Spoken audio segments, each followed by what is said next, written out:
first thing I noticed was the smell. Not pine or damp earth, but the coppery tang of blood, thick and wrong in Glimmerwood's twilight hush. I hovered, translucent wings catching the last dregs of sunset like stained glass, my pink hair a shock of cotton candy against the deepening greens. Below, sprawled like a broken doll beside a sputtering campfire, he lay. Human, male, youngish, pale skin gone greyish under grime and shock. A nasty gash on his leg wept crimson onto moss, the source of that metallic stench. His breathing was shallow, ragged gasps that scraped the quiet. Dying. Definitely dying. Most of the forest folk would flit away. Humans brought trouble, axes, fire. But the scent, it wasn't just blood. It was life, rich and desperate, leaking away. And the great mycelium hungered. It always hungered. I drifted down, silent as dandelion fluff. My bare feet touched cool moss inches from his ashen face. His eyes fluttered open, hazel, clouded with pain and confusion. They widened, focusing on me, on the impossible pink cloud of my hair, the shimmer of my iridescent wings. He tried to speak, managed only a wet gurgle. "Hush, little spark," I murmured, my voice like wind chimes dipped in honey. I knelt beside him. My fingers, slender and cool, brushed his clammy forehead. He flinched, but lacked the strength to pull away. "Lost your way? Took a tumble?" My touch traced the air above the gash on his thigh. Deep, jagged, probably caught it on sharp rocks scrambling down the ravine. Faint tendrils of bluish infection already crept from the edges. "Oh dear, that won't do at all." He managed a strangled whisper. "Help." A genuine smile touched my lips. "Of course, little spark. That's why I'm here." My wings fanned gently, releasing a subtle shimmer of pollen that smelled faintly of crushed violets and damp stone. His eyelids grew heavy, the frantic edge of panic softening. Good. Fear made the meat tense. Reaching into the small woven bark pouch at my hip, I pulled out a handful of luminescent blue moss. Luminaria, painkiller, mild poison. Perfect. I pressed it gently against the wound. He hissed, but the moss immediately glowed brighter, its coolness sinking in, numbing. The frantic trembling in his limbs subsided. "See," I cooed, brushing sweat-matted hair from his brow. "Better already. But this needs proper tending. My home isn't far. Can you walk? Lean on me." He was too weak, too fogged by pain and luminaria to protest. With surprising strength for my delicate frame, I helped him sit, then stand. He swayed, leaning heavily on my shoulder, his human warmth seeping into my cool skin. He smelled of sweat, smoke, blood, and beneath it, the fading ember of his vitality. Delicious. The great mycelium stirred in the deep earth, a silent tremor of anticipation I felt in my roots. The walk was slow. He stumbled, groaned. I murmured constant reassurances, my voice a soothing balm. "Nearly there, little spark. Just through these ferns. Watch your step. Yes, that's it." I led him away from the known trails, deeper into the heart of Glimmerwood, where the trees grew ancient and gnarled, draped in curtains of grey moss, and the air hummed with unseen energy. Finally, we reached it, the Grove of Whispers. Giant, bioluminescent mushrooms, some taller than me, pulsed with soft internal light, blues, purples, eerie greens. Their caps were wide, smooth, almost like altars. The air was thick with the smell of rich, damp earth and something else. Ancient, patient, and profoundly hungry. The ground felt spongy, alive. My home wasn't a cottage. It was the grove itself. I guided him to the center, where the largest mushroom stood, its cap easily 8 feet across, glowing with a deep, pulsating amethyst light. Veins of pure white phosphorescence ran through its stem, the great mycelium's heart node, its favored mouth. "Sit," I urged gently, helping him sink onto a thick cushion of velvety moss at the base of the giant fungus. "Rest. You're safe now." He slumped back against the massive stem, breathing heavily, eyes glazed but still fixed on me with dazed gratitude. "Thank you," he rasped. "Angel." I laughed, a sound like tinkling glass. "Just a caretaker, little spark. Now, let's see to that leg properly." I busied myself with my pouch, pulling out more moss, some pungent crushed leaves, humming a wordless, lilting tune. All theatre. The real work was happening beneath us. Fine, hair-like filaments, white as bone, were already creeping up from the moss, questing towards the blood-soaked bandage on his leg, tasting the offering. I applied another poultice, this one smelling sharply herbal.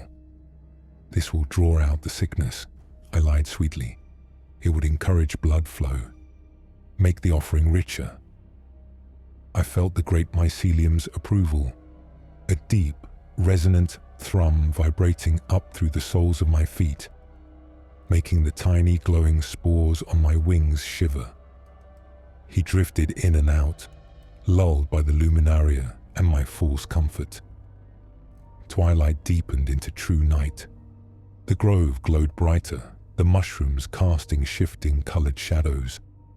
The air grew warmer, thicker, humming with power. The time was near. "Little spark," I whispered, leaning close. My pink hair brushed his cheek. He blinked slowly. "The great guardian needs strength to heal you fully. It's old magic, deep magic. Do you trust me?" His hazel eyes, hazy but earnest, met mine. "Yes," he breathed. "Angel." "Good," I smiled, standing. I stepped back, spreading my wings wide. They caught the mushroom light, throwing fractured rainbows across the grove.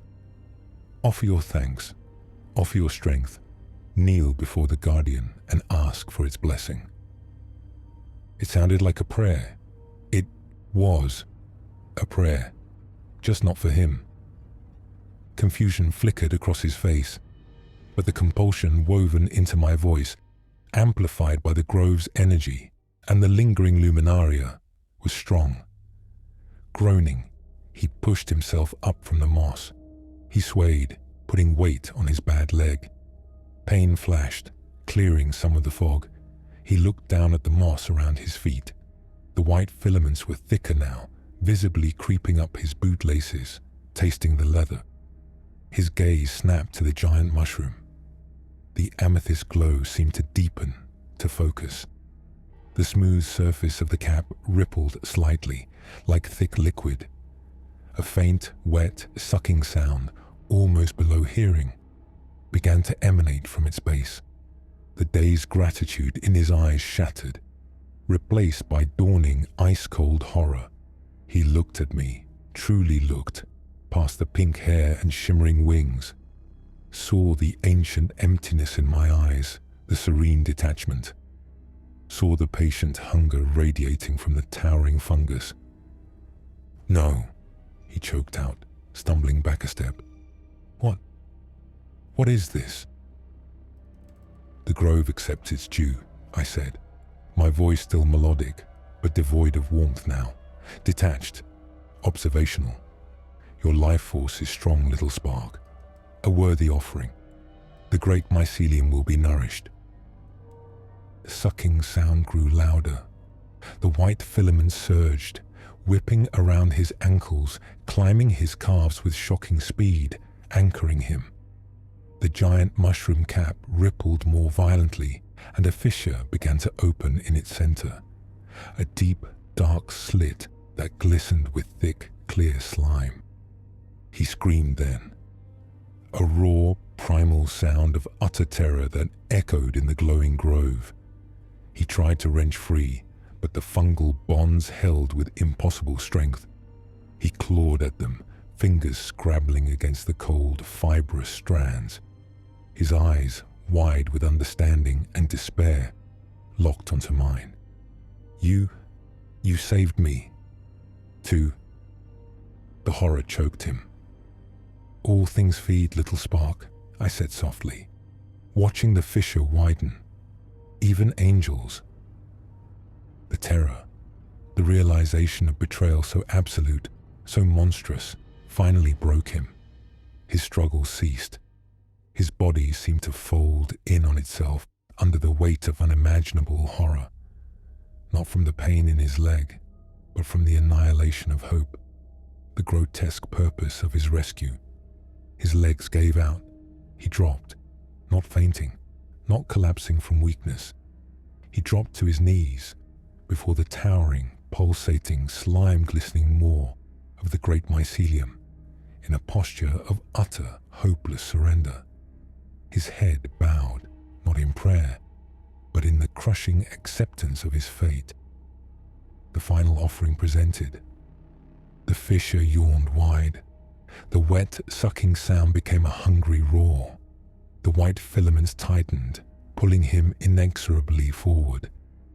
I hovered, wings shimmering, pink hair bright in the fungal glow, watching the inevitable consumption begin.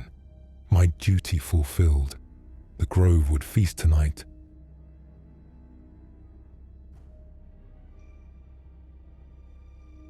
A lover's careless caress.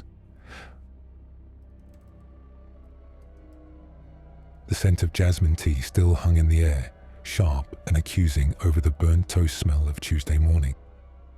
Chloe stood frozen in the doorway of my tiny study, the real study behind the false back panel of the budget bookshelf. In her hand, clutched like evidence, wasn't stolen cash or drugs. It was a velvet pouch, spilling its contents onto the worn rug. Dried, iridescent moon petal blossoms, a sliver of obsidian blacker than midnight, and a single, impossibly preserved firefly wing, still faintly phosphorescent. My blood turned to ice water. No, not this. Not now. Oliver. Her voice was a tremor, barely there. Not angry. Not yet. Devastated. What is this? Years of meticulous camouflage. The carefully calibrated clumsiness to hide supernatural strength. The feigned allergies to explain away pollen sensitivity. The rare skin condition masking the occasional bark-like texture under stress, crumbled in that instant. The lie wasn't just exposed, it was displayed, ugly and undeniable. Chloe, listen. I stepped forward, hands raised, palms open, placating, human. It's not what it looks like.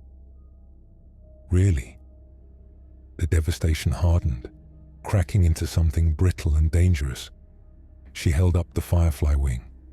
It caught the weak city sunlight filtering through the grimy window. Because it looks like magic, Oliver. It looks like fairy tales. She spat the words. How long? How long have you been lying to me? 2 years, since the day we met. The truth pressed against my teeth, sharp and bitter. Since before, I admitted, the words ash in my mouth. It's not, I didn't lie to you. I hid from this. I gestured vaguely at myself, at the impossible pouch. It's dangerous, complicated. I just wanted us. Normal. Real. Normal. A harsh, disbelieving laugh ripped from her. Real. You built us on quicksand, Oliver. Every touch, every word, every I love you. Was it just part of the act? Playing human? Tears welled, spilling over. They smelled of salt and betrayal, an acrid tang cutting through the jasmine. Chloe, no. The denial was raw, desperate. What we have, it's the only real thing. The hiding, that's the lie, that's the cage. I reached for her, needing to bridge the chasm, to make her see. She flinched back violently, stumbling against the doorframe. "Don't touch me." The fury ignited, hot and sudden. "You don't get to touch me. You're not even human. What are you? Some monster wearing his face." Her hand shot out, not to hit, but to shove me away, to create distance from the monstrous truth. Her palm connected squarely with my chest, a human shove, meaningless to me. My body, woven with fibers tougher than oak, denser than stone beneath the human-seeming skin, didn't budge, not an inch. But I moved. Instinct, panic, a reflexive counterbalance, like shifting weight against a strong wind. My hand came up, not a strike, not consciously. Just an involuntary movement, a flinch of muscle and bone and ancient, buried strength reacting to the perceived push. The back of my hand, knuckles like river-smooth granite wrapped in velvet, connected with the side of her jaw. It wasn't a punch. It wasn't meant to hurt. It was the lightest brush, a lover's careless caress, but it carried the weight of mountains, the tensile strength of deep-rooted ironwood. The sound was sickening, not a crack, but a muffled crunch, like stepping on dry kindling buried under snow. Her head snapped sideways with impossible speed.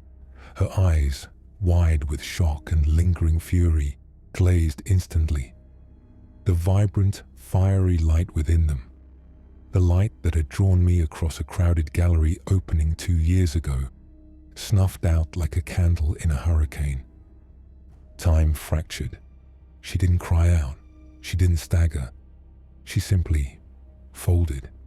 Her body went utterly limp, collapsing backwards like a marionette with severed strings. She hit the worn rug with a soft, heavy thud. Limbs splayed at unnatural angles. The firefly wing fluttered from her grasp, landing silently on her still chest. Silence. Deafening, crushing silence. The frantic pulse of the city outside faded to a distant hum. The only sound was the frantic, thunderous drumming inside my own chest. A sound too loud, too alive. In the face of the stillness before me. No. The word was a breath, a whimper. No, no, no, no. I dropped to my knees beside her. My hands, those instruments of impossible strength, hovered over her, trembling violently. Too scared to touch, too terrified to confirm. Her neck, it lay at an angle no living neck should. Her skin, usually warm honey, was already leaching to waxen grey. "Chloe," I whispered, my voice cracking. "Chloe, please, look at me. Please." I touched her cheek, cold, so cold. The vibrant warmth that had always radiated from her was gone, snatched away by me, by the monstrous strength I'd spent a lifetime hiding, the very thing I'd concealed to keep her safe, to keep us safe. The dam broke. A sob tore from my throat, raw and guttural, an animal sound of pure agony. It ripped through the silence, echoing in the tiny room filled with spilled moon petals and broken trust. Tears, hot and scalding, streamed down my face, dripping onto her still cheek, mingling with the dust on the rug. They felt alien, human tears from an inhuman thing. I gathered her upper body into my lap, cradling her head, rocking back and forth like a child. Her dark hair spilled over my arm. I buried my face in it, inhaling the fading scent of her shampoo, coconut and vanilla, the scent of home, now mixed with the coppery tang of impending death and the cold, earthy smell of the moon petals crushed beneath us. "I'm sorry," I choked out between ragged, heaving sobs. "I'm so sorry, Chloe. I didn't mean... I never wanted..." The words dissolved into incoherent gasps. The The strength that had shattered her jaw felt like a leaden weight now, anchoring me to the horror. My wings, tightly bound and hidden beneath layers of glamour and tailored shirts, screamed to unfold, to beat uselessly against the suffocating walls of our tiny apartment. Our tiny, fragile human life now lying broken in my arms. Outside, a car horn blared. Life, oblivious, marched on. Inside, the only sound was the ragged symphony of my grief, the frantic beat of my traitorous heart, and the terrible, echoing silence of the woman I loved, whose only crime was discovering the monster she'd shared her bed with. I held her cold form, rocking, sobbing, lost in the desolate wasteland of a truth revealed too late, paid for with everything that ever mattered. The fairy wept over his shattered human truth, his secret finally safe, and infinitely, horrifyingly worthless.